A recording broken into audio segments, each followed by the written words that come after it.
All right, I'm gonna read chapter 14 now of Terry Brooks's Magic Kingdom for Sale Sold.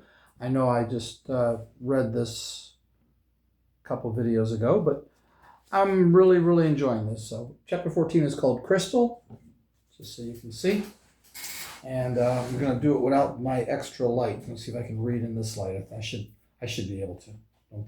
Don't think there'll be any problem.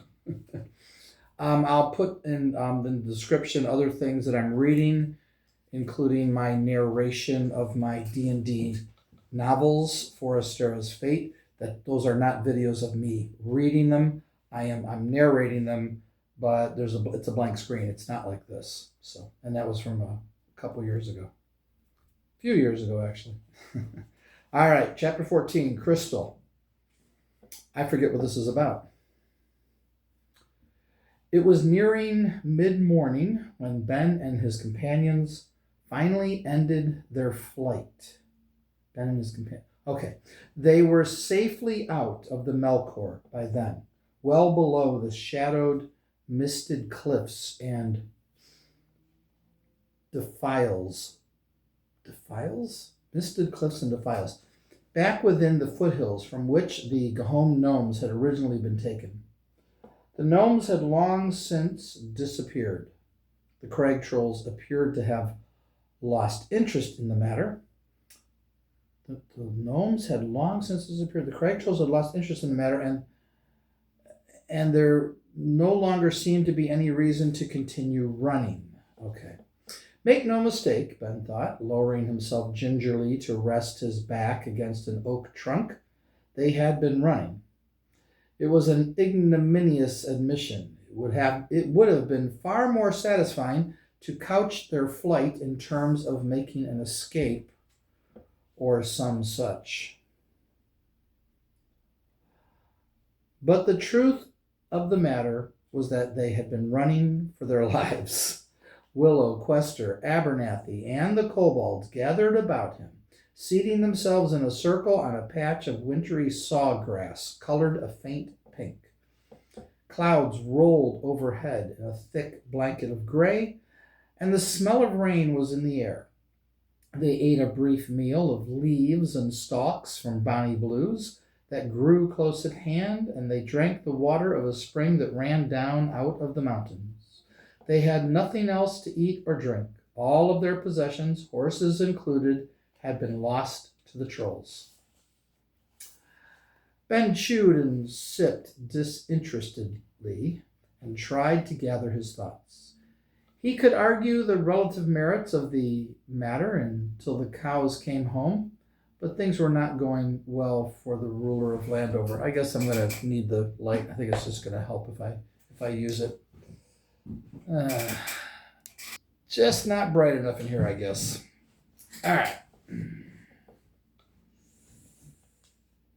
His track record was abysmal.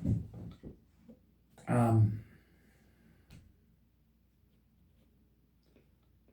really don't want that on my face. The light. With the exception of those seated about him, he had not gained a single ally. The lords of the Greensward, traditional supporters of the throne, had received him coolly, tried unsuccessfully to bribe him, then practically thrown him through Windweir's gates. The river master had been more congenial in his reception, but only because he was completely disinterested in anything the throne said or did, believing the salvation of his people lay entirely in his own hands. The crag trolls had imprisoned him and would have undoubtedly fried him had he not managed to escape their cattle pens.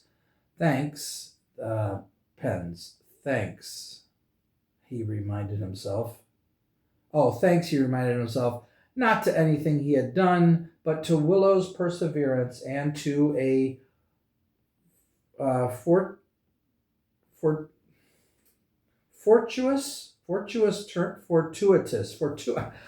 it's hyphenated. I'm reading half the word on one page and half on the other page. Fortuitous turn of events. On the other line, I mean, the same page. That a fortuitous turn of events that finally enabled Quester to conjure up the magic in more or less the right way for a change. There were the Gahom gnomes, of course. Philip and Sot had pledged for them. But what was that worth? What good was the pledge of a burrow people who were despised by everyone for being thieves and scavengers and worse? So what exactly do we have here? He asked aloud, and everyone looked up in surprise. We have this: the lords of the greensward, Kalundborr, Strahan, and the rest will pledge to the throne on the day I rid them of the dragon, something that no one has ever been able to do.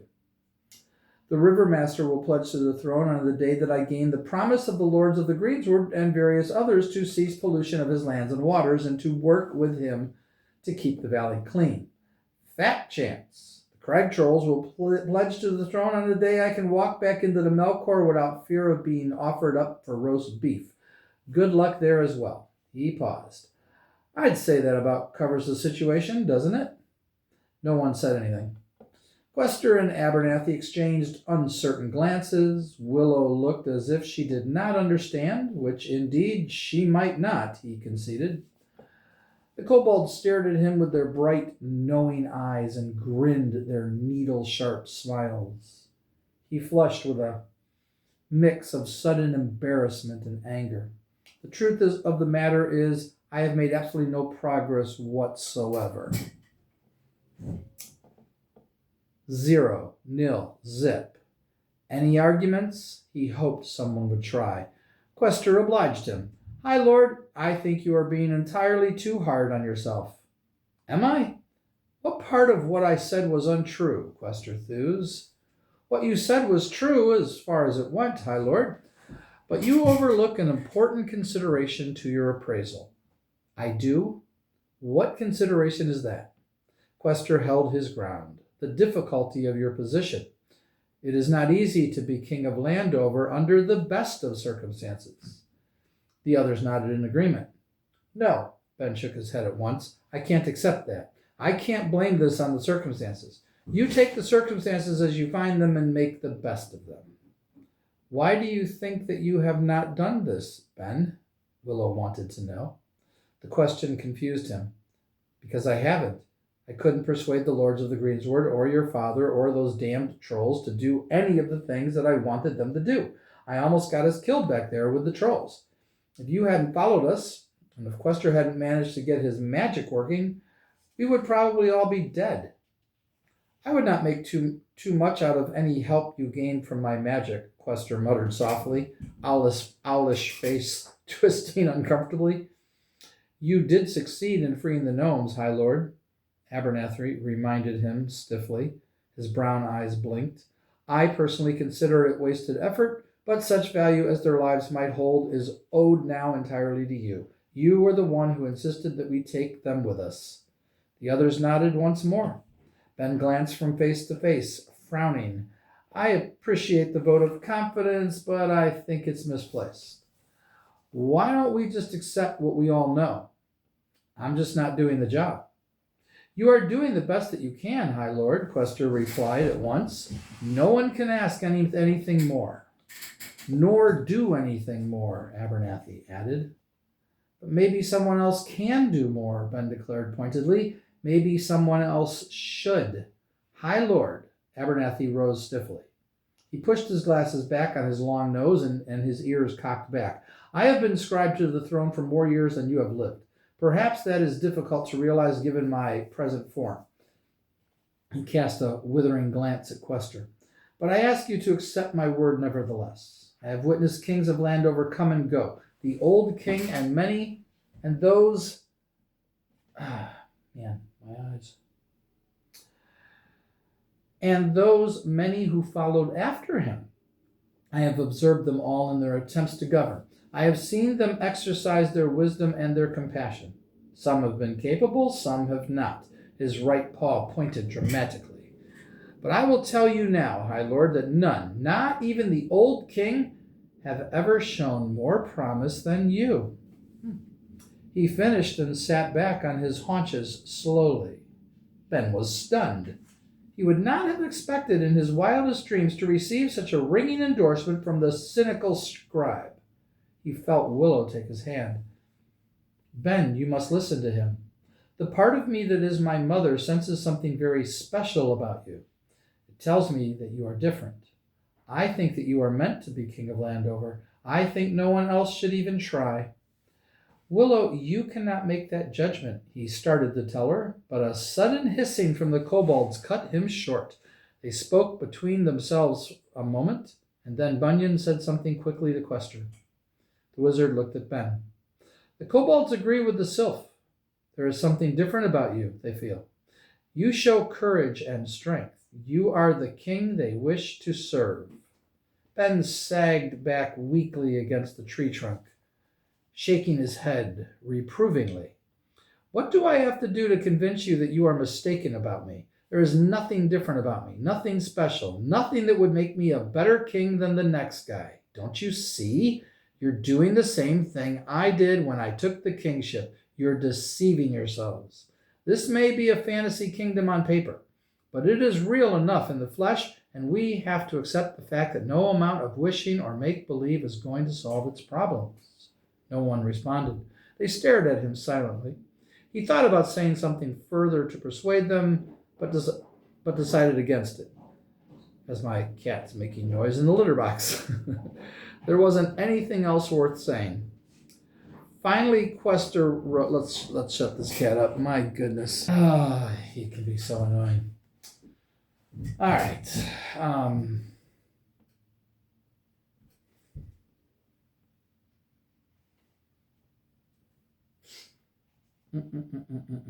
trying to find my spot. Okay, no one responded. They stared at him silently. He thought about, then there was some, but decided against it. There wasn't anything else worth saying. He was going to say some more, right? Finally, Quester rose. He came to his feet as if the weight of the world were suddenly on his shoulders. His owlish face was screwed up so tightly that he appeared to be in pain. Slowly, he straightened. High Lord, there is something that you should know. He cleared his throat nervously. I told you before that my half-brother chose you quite deliberately as buyer of the throne of Landover. I told you that he chose you because he believed that you would fail as king and that the kingship would revert once again to him, just as it has each time it has been sold since the old king's death. He believed you one of life's more obvious failures, High Lord. He depended on it, in fact.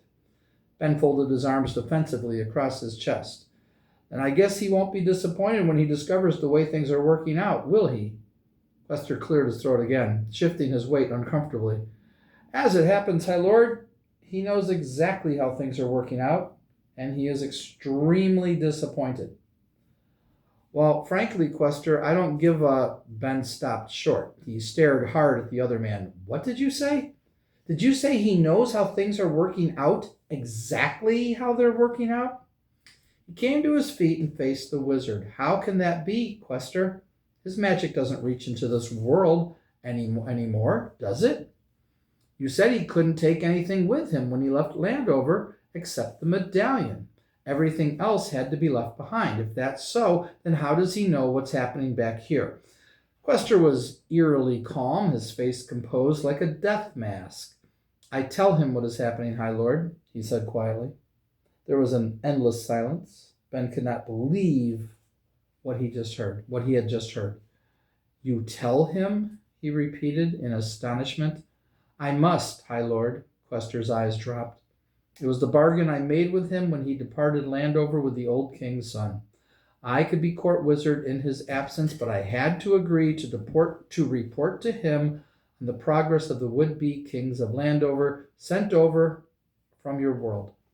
I was to let him know of their failures and, should they occur, of their successes. He planned to use this information in his selection process of candidates for future sales of the throne. He would look for weaknesses that the information revealed. The others had come to their feet as well. Quester ignored them. I want no more secrets between us, he went on quickly. There have been too many secrets already, I fear. So I will tell you the last of what I have kept from you. You asked once how many kings of Landover there have been since the death of the old king. I told you more than 30. What I did not tell you was that the last 8 came from Rosen's Limited, all within a span of less than 2 years. 5 of those lasted less than the 10-day trial period permitted under the terms of your agreement. Consider for a moment what that means, High Lord.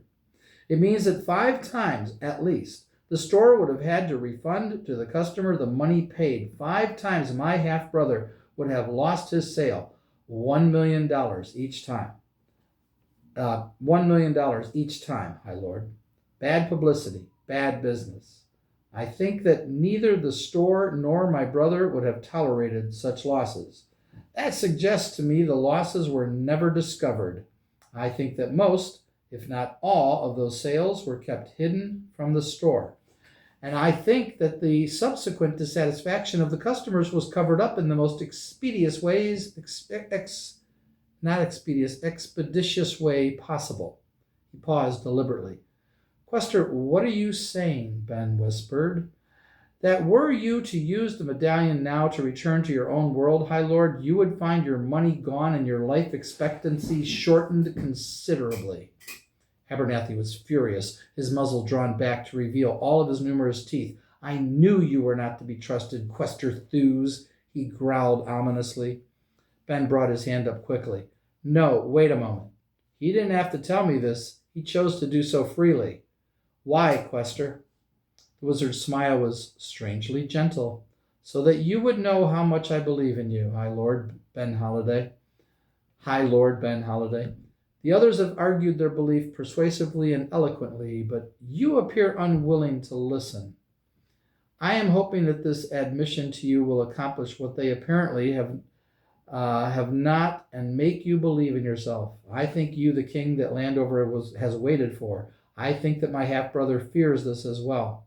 He has shown more than a little concern over your refusal to give up when so many before you would have done so long ago. He worries that you will find a way to keep the throne.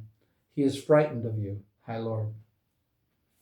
Did he just say that if people can't went back within the 10 days that basically he had them killed?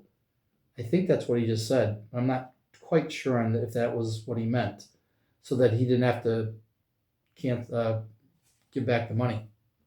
That would be that would make sense, because why would you ever give back that money?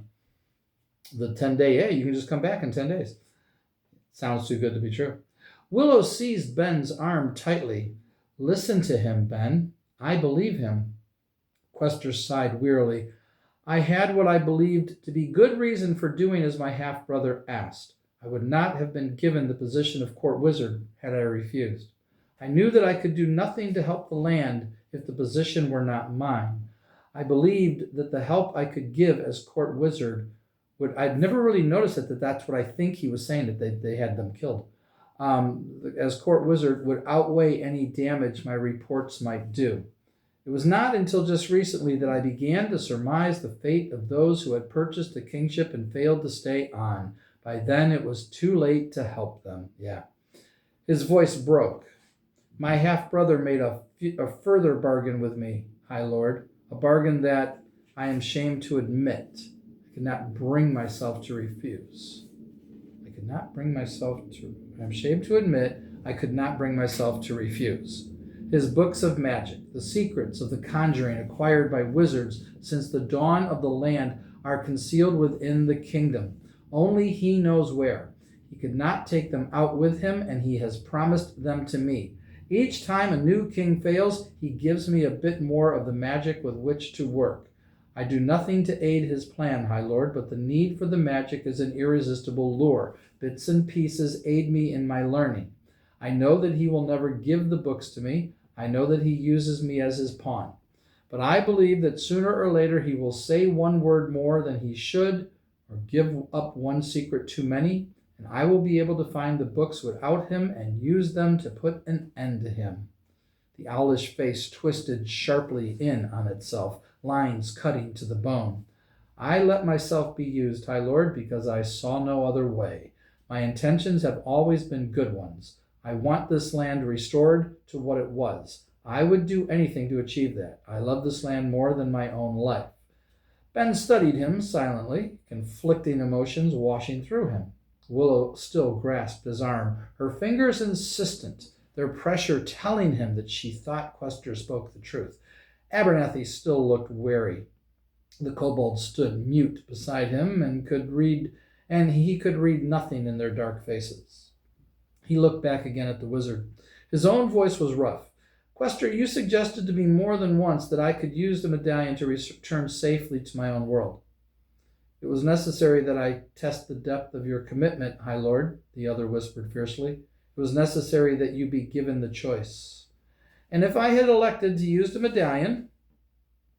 here it is, I completely forgot this. The silence was endless.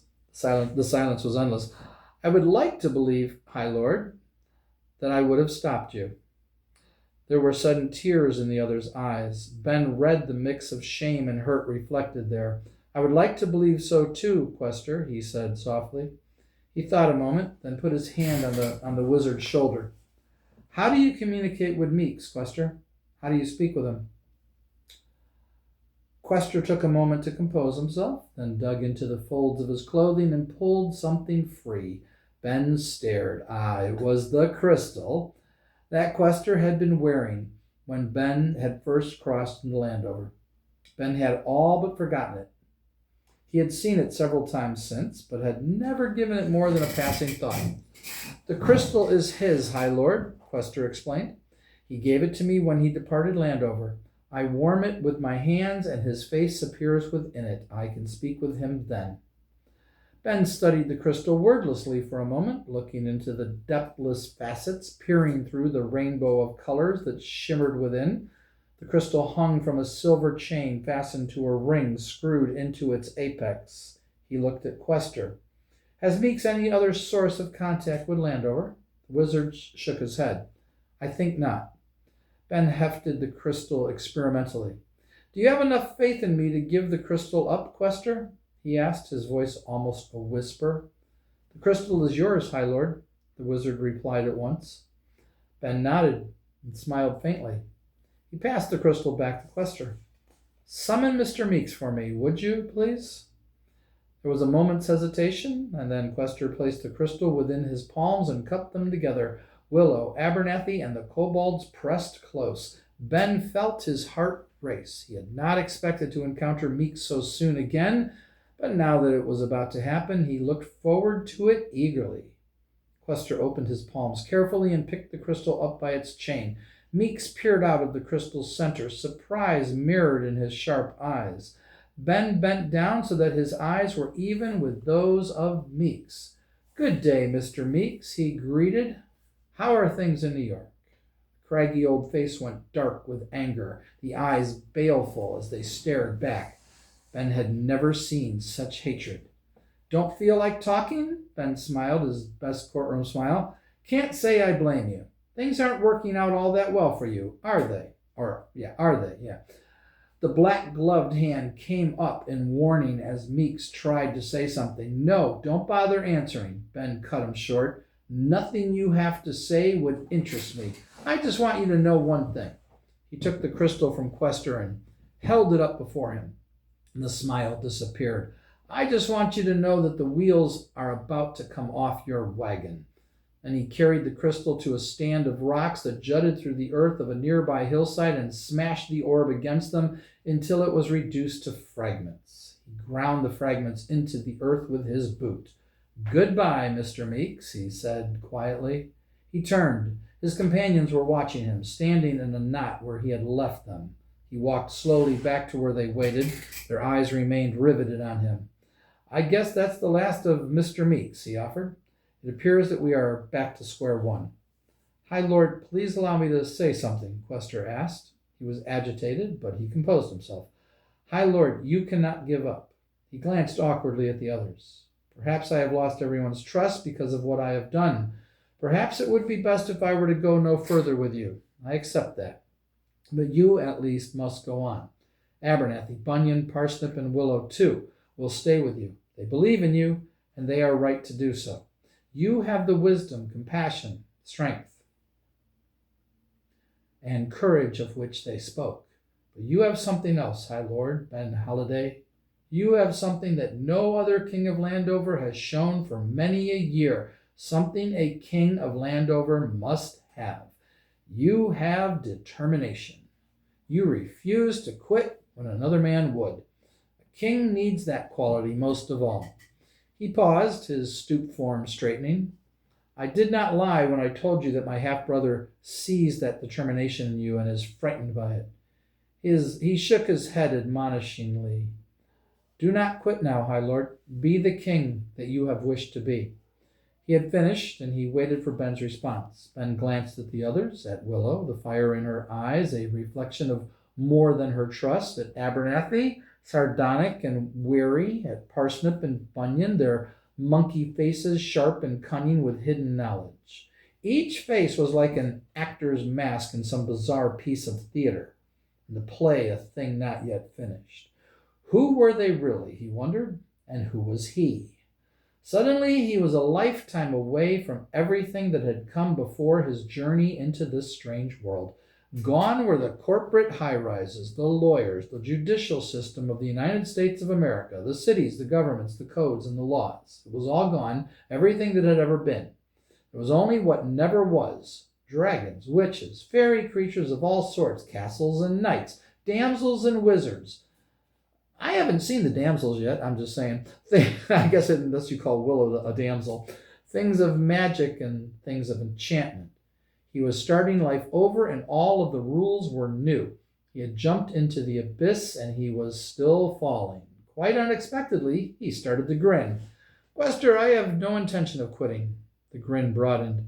How could I possibly quit in the face of such an eloquent testimonial of faith? How could I possibly quit with friends such as you to stand with me? He shook his head slowly, as much as his own madness as at theirs. No, the beat goes on, and so do we. Willow was smiling. The kobolds hissed their approval. Quester looked relieved. Even Abernathy nodded his agreement. One condition, however. The grin disappeared from his face. He stepped forward and put his hand gently on Quester's shoulder. Wow.